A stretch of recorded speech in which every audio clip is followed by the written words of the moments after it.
Hablando genérico y por supuesto refiriéndome a ti, José, pues te agradezco mucho que estés acá en la videoconferencia y eso va a ser tomado en cuenta, por supuesto, en la calificación. En este momento estaríamos desarrollando la tercera videoconferencia de esta unidad de enseñanza-aprendizaje, que es metodología de investigación jurídica. Particularmente vamos a abordar los temas de la tercera y básicamente de la cuarta unidad. La tercera unidad nos habla de la elección y lineamientos del diseño de investigación.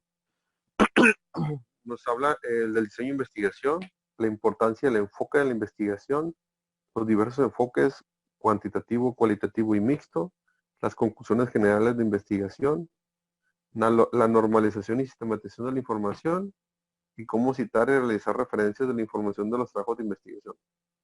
Como ya comentábamos en la plática anterior, teniendo en cuenta la metodología de la investigación, no sirve única y exclusivamente realmente la investigación científica. Nos sirve prácticamente para todo. Lo podemos ejemplificar con toda la problemática que se nos presenta día a día. Por supuesto, esto con el enfoque académico, metodológico, nos sirve para identificar las problemáticas y para desarrollar el estudio de las mismas o de los diversos problemas. No debemos de perder de vista que el derecho es una ciencia social. Al ser una ciencia social es muy importante que identifiquemos y proyectemos los alcances y la naturaleza y esencia de la misma. Debemos de obedecer, el derecho debe de obedecer a la problemática social, debe de obedecer a los problemas que se le presentan a la sociedad. Hemos comentado en la clase anterior que realmente para hacer una propuesta ya más formal de investigación tenemos que identificar el problema, darle una limitación temporal y espacial al mismo, desarrollar un protocolo de investigación, que es un documento donde lo que hacemos es que proponemos una investigación de un tema particular con la intención de desarrollar una investigación científica profunda. En este momento y en esta parte de la investigación o de la materia estaríamos hablando del diseño de la investigación y cuál es el enfoque que le vamos a dar. En el diseño de la investigación es importante entender que al momento de estructurar, incluso desde el momento de hacer el protocolo de investigación, ahí debe de venir plasmado cuál es el diseño de la investigación.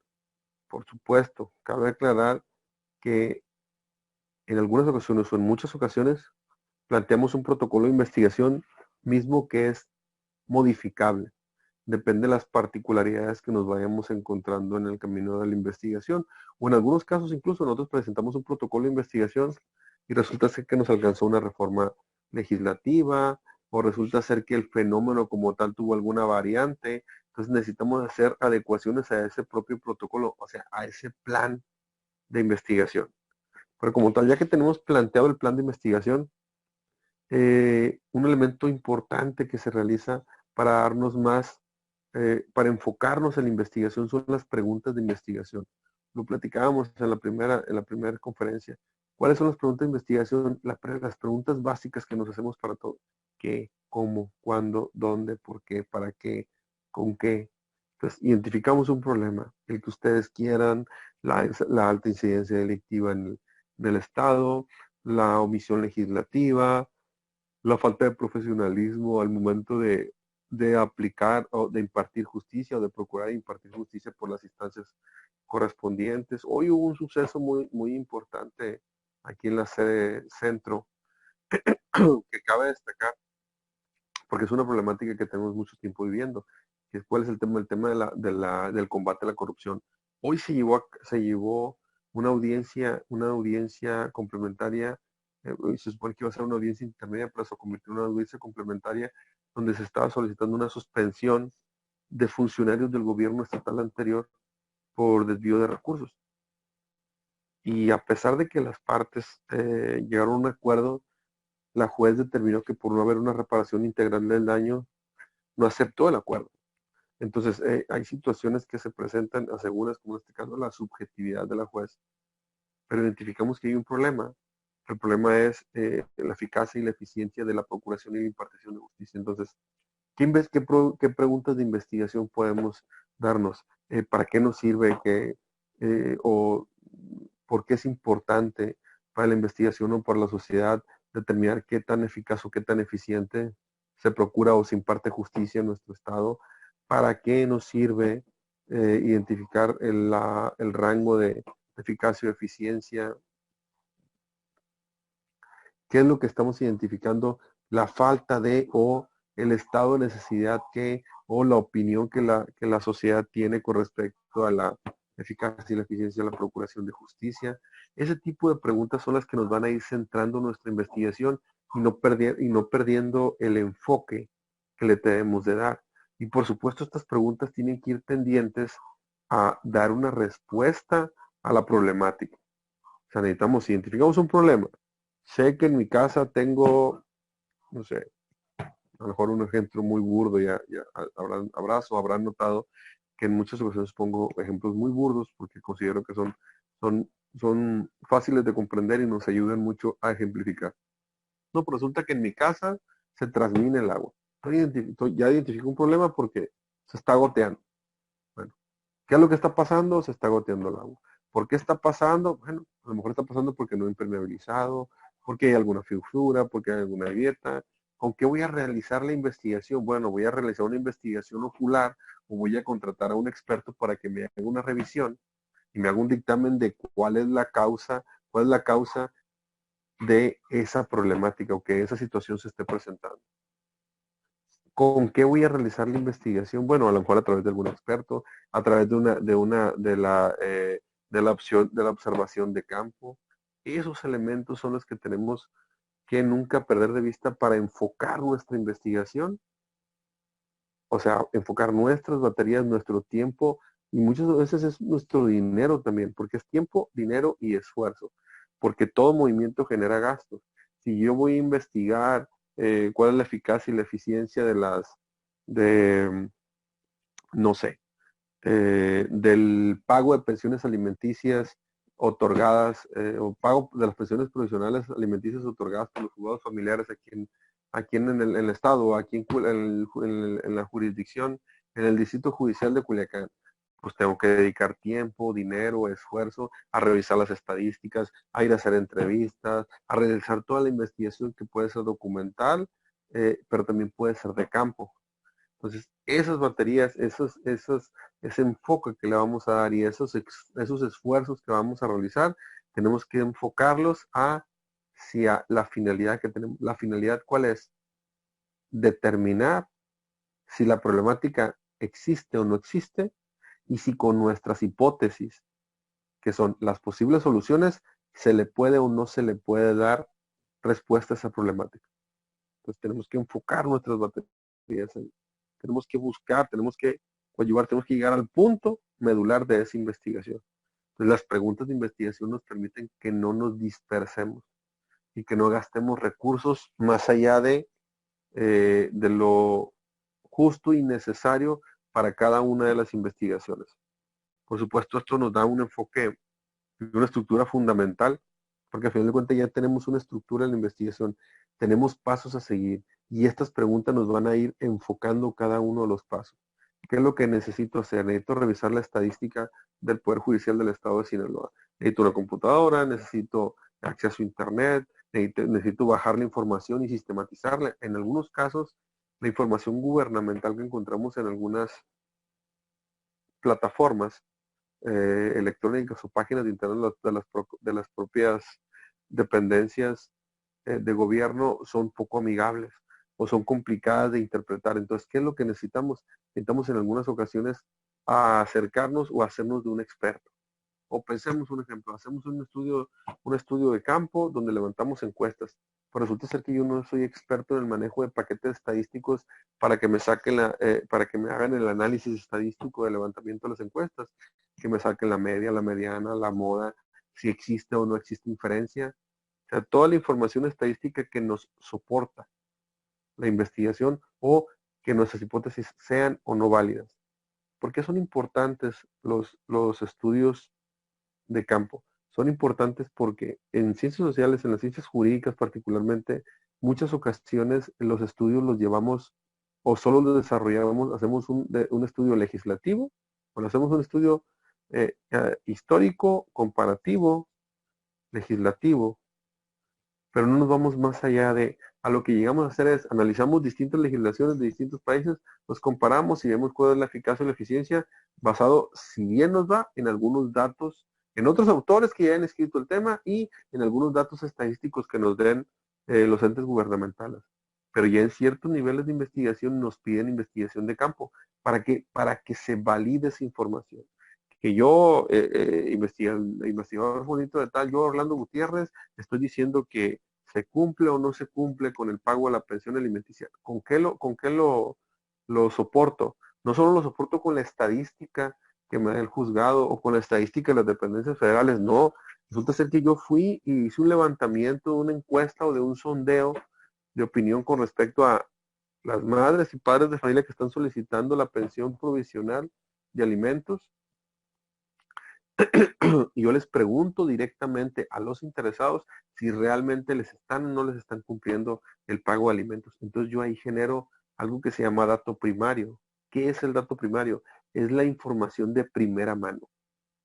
Consigo yo información inédita de primera mano y eso le da mucha fortaleza en mi investigación.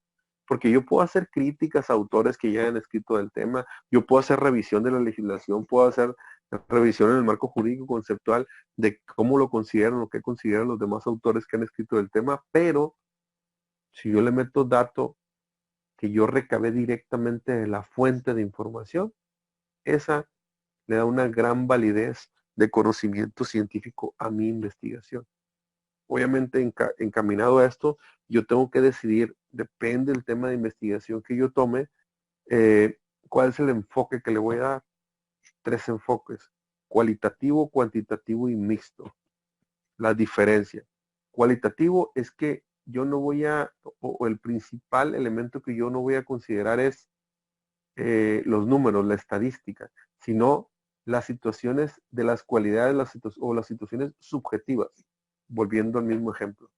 Yo puedo decir por el estudio de campo que yo haga, aunado a los datos estadísticos que encuentren, no sé, en el DIF estatal, en el DIF municipal, en Compavi, en todas las instituciones que se encargan de darle seguimiento a este tipo de fenómenos sociales, yo puedo decir que ellos manejan una estadística de que el 30%, el 37% o el 40% de las pensiones provisionales se cumplen a cabalidad. Pero si yo voy a un levantamiento, una delimitación temporal y espacial, yo puedo decir, entrevisté a todos los implicados en los casos de tal a tal fecha, en tal juzgado o en tales juzgados aquí en la jurisdicción de Culiacán.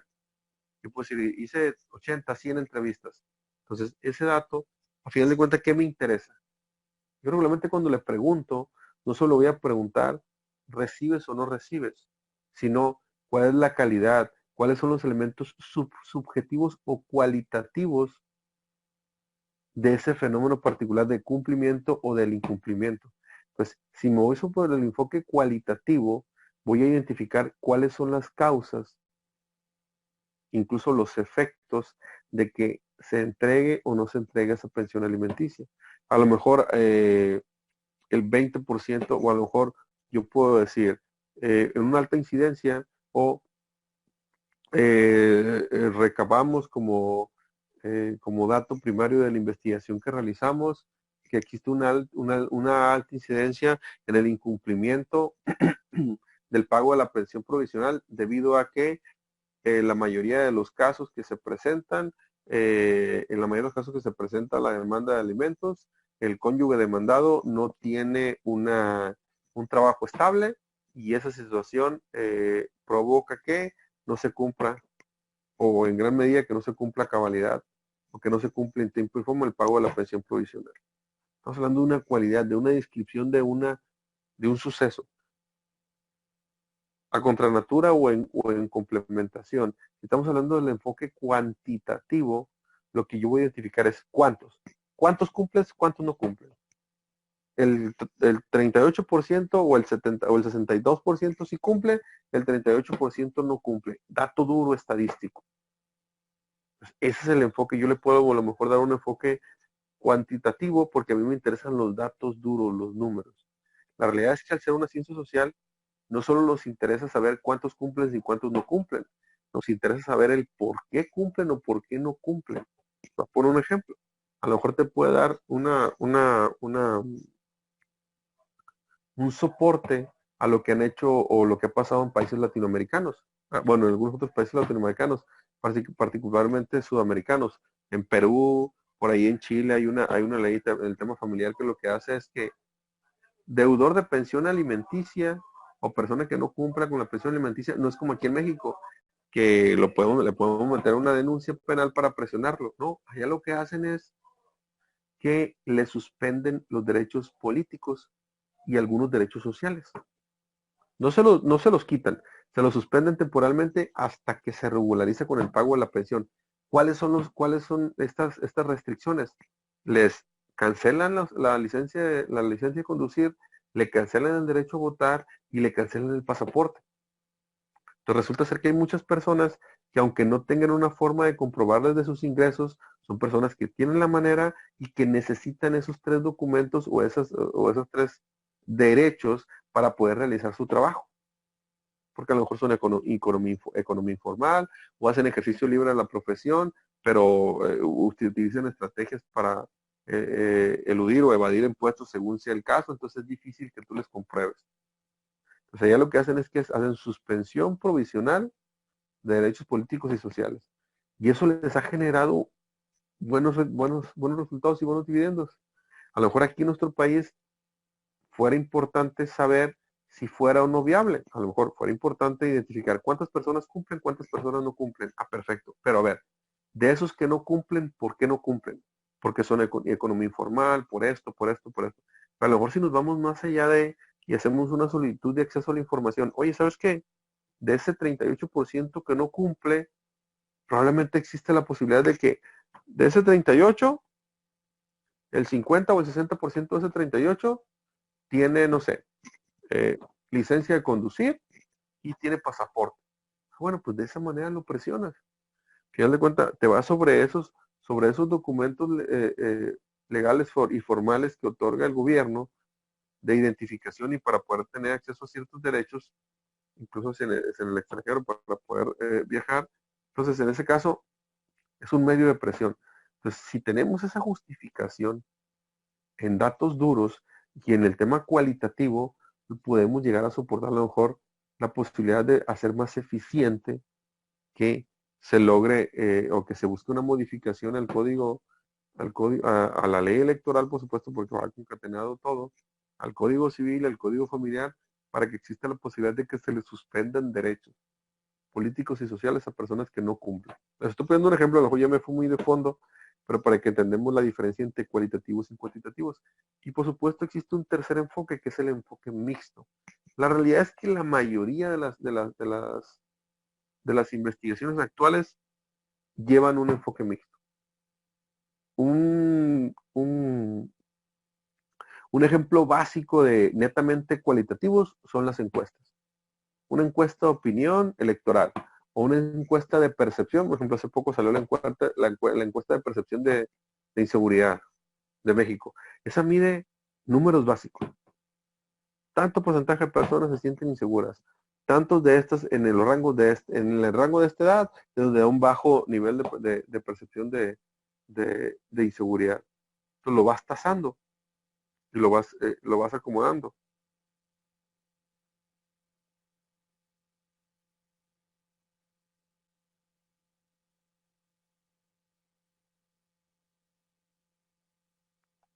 Entonces, y les digo, y la mayoría son mixtos. Les interesa la cantidad de personas o el dato, a lo mejor cuántas demandas, cuántas denuncias, o sea, el dato, cuántas se quedaron en primera instancia, cuántos se fueron a apelación, qué tipo de resultados tuvieron en la apelación, numérico, duro. Y les digo, y el mixto regularmente analiza los números, pero también las cualidades o los elementos subjetivos que llegaron a esos números, lo que soporta, el por qué esos números, o lo que deviene de esos números, por supuesto. O sea, los tres enfoques básicos: cuantitativo, cualitativo y mixto. Regularmente lo que podemos buscar o lo que deberíamos de buscar es un modelo de investigación mixto para que nos quedemos con los datos duros estadísticos y a la par que tengamos el soporte de el por qué. Voy a poner el ejemplo, si ustedes van a medir, o si la encuesta es de percepción de inseguridad, tú puedes preguntar, ¿qué tan seguro o qué tan inseguro se siente usted en su trabajo, en su casa, en su colonia, en su calle, en su ciudad, en un parque, en un centro comercial? Y a lo mejor, pero más allá de puedes decir, ¿por qué se siente inseguro? ¿O qué lo hace sentir inseguro? Cuando tú ya le preguntas a una persona el por qué o qué es lo que lo hace ser inseguro, eso ya es un dato cualitativo porque es una cualidad. Ah, no, yo me siento inseguro porque hay poco alumbrado en mi calle. No, yo me siento inseguro porque hay mucho vandalismo. O yo me siento inseguro porque hay mucho malviviente o hay muchas personas. O yo me siento inseguro en el centro de la ciudad después de tal hora porque hay mucho indigente. O sea, ese tipo de cualidades o de situaciones son los que nos justifica el por qué identificamos la problemática de una u otra manera. Y esos son las causas que como conclusiones en una investigación podemos decir, se necesita atacar esta problemática para dar resultados, porque en muchas ocasiones no es, o no puedes tú justificar o no puedes, a final de cuentas, confrontar un problema si nada más te quedas con, bueno, pues, ¿dónde se siente más inseguro el ciudadano? En su colonia, o en la calle, o en el transporte público. Pero esa investigación se queda parca o se queda hasta ahí porque, bueno, pero ¿por qué se siente inseguro? ¿Qué es lo que pasa? No hay vigilancia, ya ha sido asaltado, está inseguro. O sea, hay los elementos de la percepción del individuo de esa problemática particular, es lo que identificamos y podemos encasillar y es lo que nos puede dar un soporte o la validación o la no validación de nuestra hipótesis. Yo considero no sé, que la Procuración de Justicia en México es un fracaso. Bueno, pero ¿por qué es un fracaso? Porque da estos números. Solo se denuncian el 2%, el 3% de los delitos y esos delitos denunciados solo el 25, el 30% obtiene una condena, una resolución condenatoria. Entonces ya vas desglosando, oye, pero bueno, ¿por qué no se denuncia?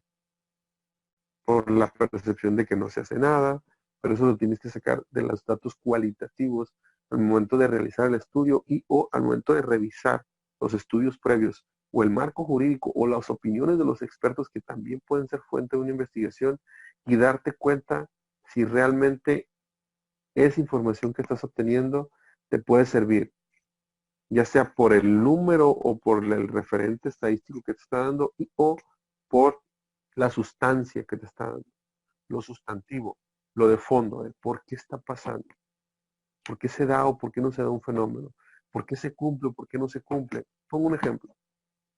Aquí en México o los mexicanos viajamos a Estados Unidos. ¿Por qué no por qué nos comportamos distintos aquí que en Estados Unidos si somos las mismas personas?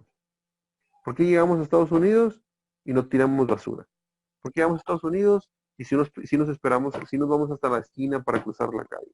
¿Por qué vamos a Estados Unidos y respetamos los niveles? O respetamos la ley de manera general. Bueno, porque a lo mejor tenemos una percepción de que hay una eficacia y una eficiencia de la aplicación de la ley por sus autoridades, o sea, por los individuos que hacen las veces del Estado. Y aquí en México, pues hay un gran índice de impunidad. Yo puedo ir manejando y puedo tirar frente a policías, puedo tirar una bolsa de papitas o puedo tirar un envase de refresco y no pasa nada. No hay consecuencias. Entonces, esos elementos son los que tenemos que identificar.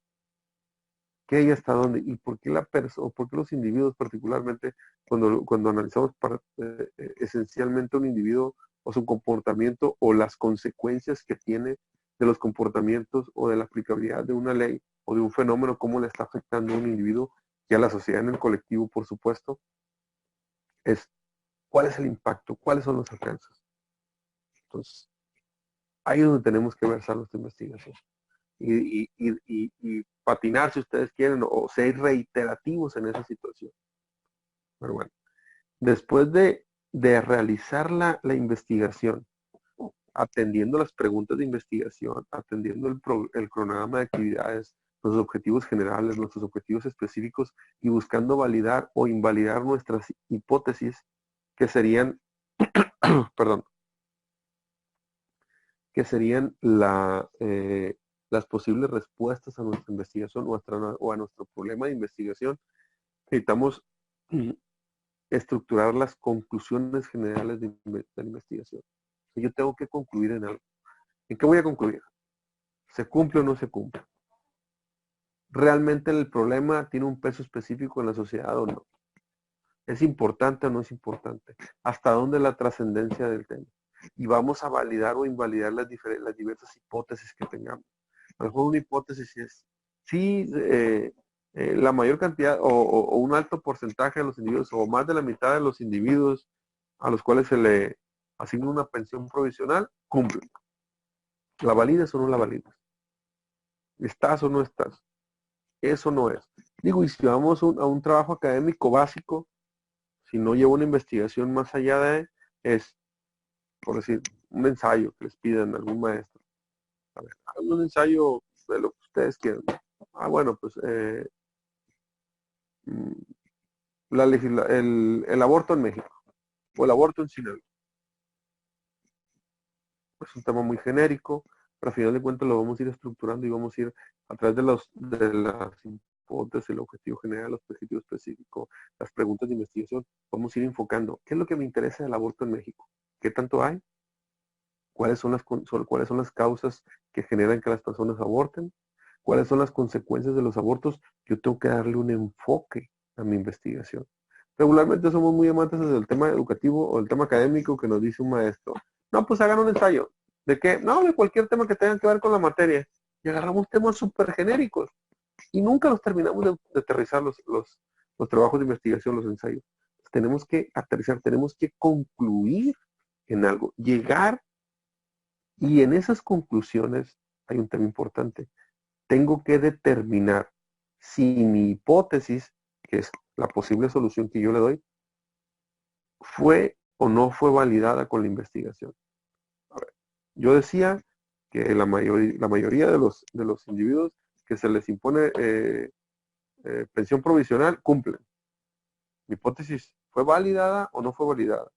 No, pues en los datos del DIF y en los datos de los juzgados familiares nos dicen que cumplen el 60% o el 70% de las personas a las cuales se les impone presión provisional. Bueno, mi hipótesis fue validada.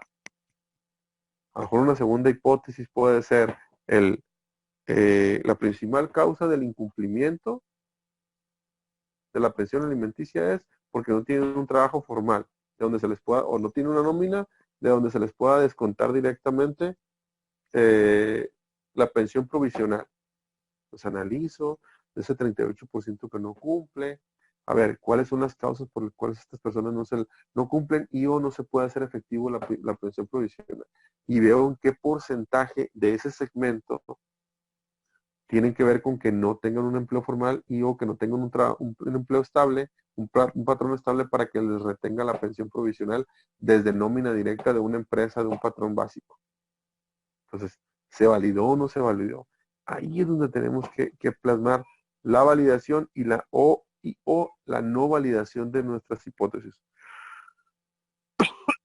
Y por supuesto, plantear los resultados genéricos a lo largo de mi investigación. Tengo que describirlos ahí. Por eso regularmente ahorita en un trabajo de investigación que nos van a pedir básicamente portada, índice, desarrollo, conclusiones, y después de las conclusiones vienen las propuestas. Las propuestas devienen las conclusiones y son qué es lo que podemos hacer para afrontar ahora sí el problema. Porque la investigación regularmente es, identificamos un problema, analizamos los alcances del problema, vemos cuál es la posible solución a ese problema, pero entonces sí hay que ver, bueno, la posible solución es esto. Y ya en las propuestas es, ¿qué voy a hacer para que podamos llegar al punto de afrontar directamente la problemática y darle un resultado? Porque en muchas ocasiones nos quedamos de que, sí, validé mi investigación y en efecto, la mayoría de los deudores alimenticios cumplen. o no cumplen, o no cumplen por esto, ¿ok? Entonces, ¿qué medidas, qué es lo que voy a proponer yo como resultado de esta investigación para que se logre subir esa eficacia, eficiencia en el cobro y o el pago de la pensión alimenticia? Ahí donde yo voy a plantear estrategias específicas. ¿Para qué? Pues para si se cumple o no se cumple esta, o cómo le vamos a hacer para que se cumpla. Ahora, dos temas para cerrar la plática. El primero, necesitamos ser formales y necesitamos ser puntuales y o sea, y metódicos al momento de sistematizar la información. En muchas ocasiones en las investigaciones se nos van algunos datos o consideramos que no son importantes algunos datos. Necesitamos dar o dar una importancia determinada a la información. Por supuesto, ustedes les vamos a dar una valoración subjetiva según la fuente de información. ¿A qué me refiero? ¿Qué fuente de información va a tener una mayor validez? Siempre las fuentes que van a tener una mayor validez inicial van a ser las fuentes gubernamentales. Oye, yo quiero ver la incidencia delictiva. Ah, bueno, me meto a la página de la Fiscalía General de la República, o me meto a la página de la Secretaría de Gobierno, o me meto a la página de la Fiscalía General del Estado de Sinaloa y veo las estadísticas que manejan. Pero bueno, ese es un primer dato. Un dato duro porque se supone que las entidades gubernamentales están obligadas por la ley de acceso a la información, por el tema de transparencia y rendición de cuentas, están obligados a manejar los datos estadísticos de la problemática social que atienden y obviamente esta información tiene que estar validada. Muchos podemos decir, lo que pasa es que regularmente el gobierno o las entidades gubernamentales maquillan los datos. Bueno, hay otros entes que pueden ser eh, eh, paraestatales o paragubernamentales, incluso entes desconcentrados, entes autónomos o incluso entidades, asociaciones civiles, entidades de la sociedad civil que miden o que le dan seguimiento a problemáticas y esto te puede validar o te puede desmentir también un dato. Voy a poner un ejemplo. Hay mucha variabilidad regularmente en el número de muertos que existen en nuestro país. Algunas dependencias dan un dato, otras dependencias dan, las entidades de seguridad pública a veces dan un dato de incidencia de homicidios, a veces las fiscalías dan otro dato, y a veces los medios de comunicación hacen un análisis periodístico, un trabajo periodístico de investigación, y retoman, a ver, ¿cuántos homicidios durante todo este año se dieron? Hacen la revisión histórica con sus propios medios. A ver, este día se reportaron 3, este 4, este 7, este 2, este 1, este 5, este 2, este 4, este 3, y van haciendo la suma. Y en muchas ocasiones llegan y confrontan la fuente oficial. Oye, tú estás manejando que hubo en Sinaloa, no sé, 300 homicidios el año pasado, que obviamente estamos quedando muy cortos, desafortunadamente, por cierto. Pero resulta ser que X medio de comunicación dice, oye, pero yo tengo aquí en el conteo que yo estoy haciendo de las publicaciones diarias que realizamos, nuestro medio de comunicación y otros medios de comunicación, resulta ser que aquí tengo la información donde no fueron 300, fueron 450. Y a lo mejor la autoridad puede decir, ah, es que yo estaba hablando de homicidios dolosos, tú también estás contando los culposos.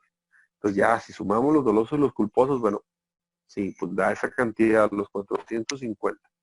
Entonces, en algunas ocasiones, algunos medios oficiales utilizan la información a conveniencia, o sea, le dan el enfoque que ellos quieren, porque los números se pueden leer en positivo o en negativo, como dirían por ahí el dicho de el vaso está medio lleno o está medio vacío. Cuando dicen, es que, por ejemplo, declaraciones gubernamentales, es que ha bajado la incidencia delictiva. Eso es falso, porque la incidencia delictiva sigue creciendo. Lo que bajó fue el aumento en la incidencia delictiva del año pasado a este. El año pasado creció de un año al otro 1.7% y del año al año antepasado. Y el año pasado creció un 0.7%, pero siguió creciendo. Hay muchas formas de cómo nos dicen las cosas. Y obviamente nosotros también podemos manejar la información que tenemos de diferentes formas. Como personas que realizamos una investigación científica, pues tenemos que apegarnos lo más posible a la realidad que está en nuestras manos. ¿Por qué? Porque así hace nuestro trabajo, un trabajo profesional, un trabajo con rigurosidad científica. Y obviamente eso nos fortalece mucho. Un tema, y sería el último tema de esta charla, es el cómo citar las fuentes de información y así y realizar las referencias. Dentro de los trabajos de investigación, ahorita que veíamos el tema de la ponderación o el peso específico que tienen las fuentes oficiales o las fuentes de comunicación o de información, perdón, por supuesto, les digo, las gubernamentales son las que tienen un peso específico mayor, pero puede haber no gubernamentales o puede haber incluso fuentes privadas de información, como lo que les decía ahorita, los medios de comunicación, que pueden ser válidas. Esa información hay que analizar, verla hasta dónde está validada o no validada. En este caso, dentro del trabajo de investigación existen diferentes métodos o procedimientos para hacer referencias o citas. Regularmente nosotros en ciencias sociales y particularmente en las ciencias jurídicas utilizamos los criterios editoriales del Instituto de Investigaciones Jurídicas de la UNAM para hacer las referencias de la información que estamos citando. ¿A qué me refiero? Yo empiezo a escribir sobre el aborto y quiero citar un concepto del aborto del diccionario jurídico de Pina Vara. Entonces, hay un procedimiento para yo hacer referencia de que el texto que estoy transcribiendo o que estoy parafraseando o que a que me estoy refiriendo es de tal o cual autor.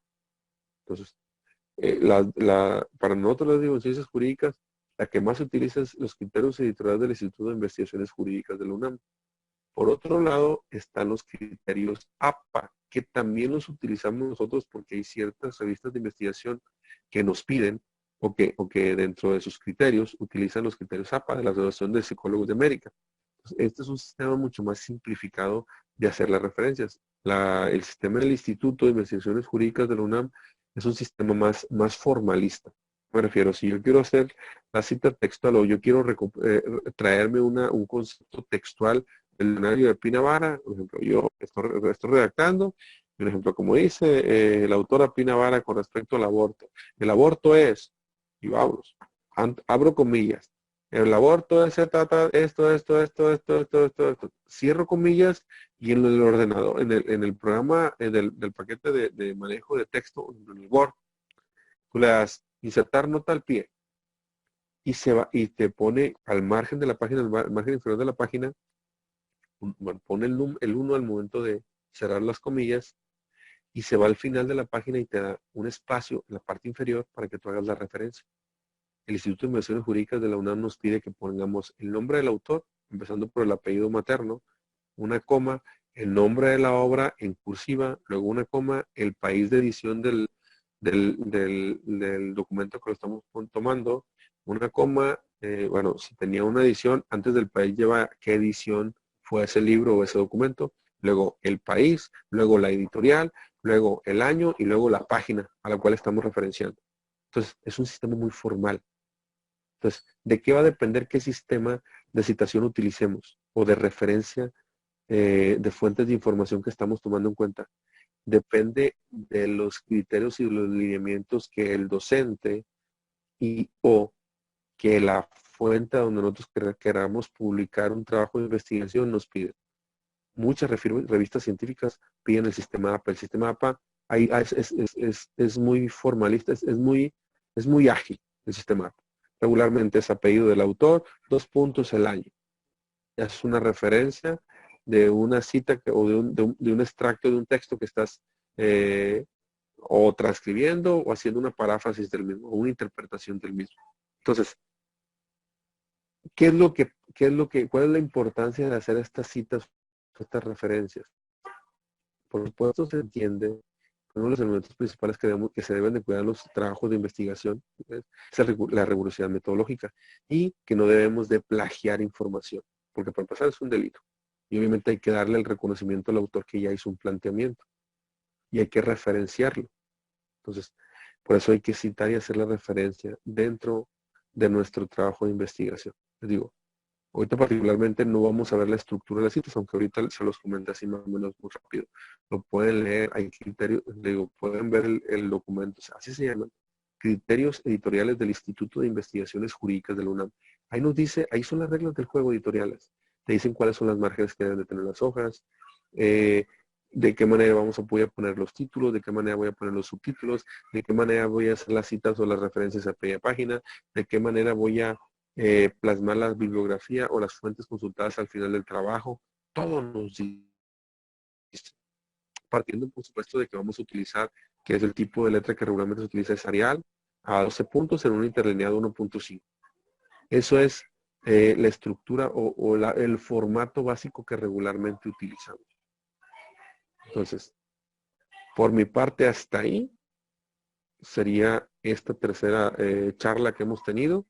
Esto empezamos a lo mejor de manera más práctica y cerramos en la formalidad, pero tenemos que entender que para que nuestro trabajo cumpla con los requerimientos científicos y obviamente que nos veamos profesionales, tenemos que ser metódicos y cumplir con estos elementos metodológicos formales para que nuestro documento sea un documento validado y que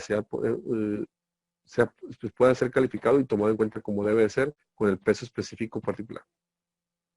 Me gustaría saber si tienen alguna duda, ya sea de esta pequeña charla y o de alguna de las actividades que han desarrollado durante las unidades previas.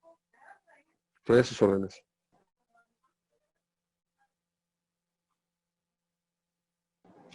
José o Pues Juan. nada más, no sé si me escucha, profe. ¿Me escucha? Sí, lo escucho.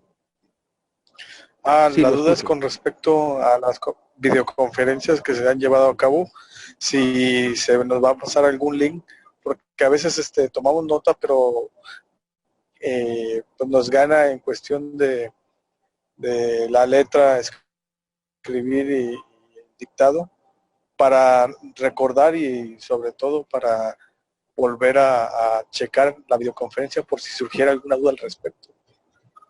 Claro. Mire, José, yo tengo entendido que el procedimiento administrativo que se lleva es, de parte de la unidad virtual, se pasa al área técnica para que se haga la edición del video y luego se cuelga al canal de la unidad virtual y de la universidad, al canal de YouTube, y ya les comparten el link. Tengo entendido que el doctor José Félix ha estado trabajando con la gente de sistemas para que se pueda agilizar el proceso. Yo lo que tengo entendido es que les van a estar dando los accesos igual. Les van a dar en los accesos de la plataforma donde vino la videoconferencia, ya estas videoconferencias que ya pasaron, ahí van a hacer el hipervínculo para que se vaya directamente al canal de YouTube. De igual manera, aquí se genera una grabación, nada más que yo no puedo manipular ni les puedo mandar. Es un manejo del administrador general, que son ellos, hacen la edición, hacen la estructura y se las hacen llegar.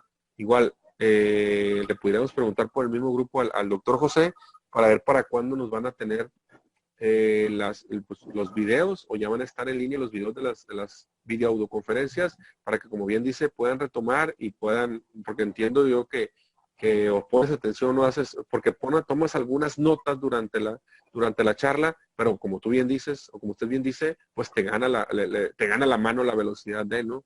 Entonces retoman muchas veces algunas anotaciones básicas, pero obviamente pues sería importante que tuvieran ustedes el link, el video, para que pudieran retomar y si incluso en alguna duda que tuvieran en las actividades, retomar de las propias videoconferencias. Lo platicaré yo con el doctor José para ver para cuándo les tuvieran incluso ahorita se lo voy a poner en el grupo para cuándo estarían listos los links para que ustedes puedan retomar las videoconferencias. Sí, sobre todo el anterior y esta a lo mejor, como dice usted, en lo que hacen la edición y suben la misma a la plataforma, pero la anterior sí, habría alguna, para disipar algunas dudas que surgieron con respecto a lo que son las actividades de las unidades. Sí, particularmente porque una de las actividades de cada unidad es hacer un resumen de la videoconferencia. Que aquí les soy sincero, yo creo que por estrategia, lo que se está haciendo es que se está dilatando un poco. ¿Para qué? Para darle el reconocimiento, un ejemplo, y la ponderación a ustedes que hacen el esfuerzo y el sobreesfuerzo de estar en la videoconferencia, Decir, bueno, pues es que estuviste, pues ahí tienes para sacar, y los demás que no estuvieron, por la situación que haya sido, o sea, se tardan un poco o se tardan un poco más para meterles un poco más de presión. Yo creo No, que esa puede ser una de las causas por las cuales tarden. sí. Bueno, con respecto al último tema que tocó, sí me gustaría saber cuál sería para usted el mejor formato para hacer la bibliografía, el APA o el de la UNAM. Yo le voy a ser sincero, en ciencias jurídicas regularmente manejamos el de la Instituto de Investigaciones Jurídicas de la UNAM. Nosotros, por ejemplo, yo que ya terminamos, terminé la maestría, estoy por terminar el doctorado, como aparte tienes que publicar en revistas científicas, la mayor cantidad de las revistas científicas, o la mayoría te piden el sistema APA. Las del instituto, por supuesto, las de la UNAM y algunas jurídicas duras todavía que le llaman, te piden los del Instituto de Investigaciones Jurídicas de la UNAM. Entonces, ¿yo qué les recomiendo? Yo les recomiendo que se adentren o que utilicen el de la UNAM, porque la verdad es que si manejas la formalidad del de la UNAM, el APA se te va a hacer bien, bien sencillo, porque el APA es muy básico. Al revés, si tú te centras en el APA y llega algún maestro o llega por ejemplo, o algún artículo que tú quieres publicar, o no, llegas a una materia de no sé, seminario de tesis y te piden un ensayo y te dicen, apégate a los criterios editoriales de la UNAM, van a sufrir mucho para hacer la conversión APA, criterios editoriales del instituto, porque los criterios editoriales del instituto son muy formales. Yo lo que les recomiendo es, dominen los criterios del instituto y el APA les va a ser bien sencillo. Okay, muchas gracias. Esa es la recomendación que yo les doy. Muchas gracias. Pues no sé si tengan alguna otra duda y si no, pues daríamos por concluida esta pequeña charla. De igual manera, sigo a sus órdenes. Y gracias, buenas noches. Que tengan bonita noche. Muchas gracias. Que estén muy bien. Igual, saludos, Juan Carlos, que estén muy bien. Y por supuesto usted, José, gracias.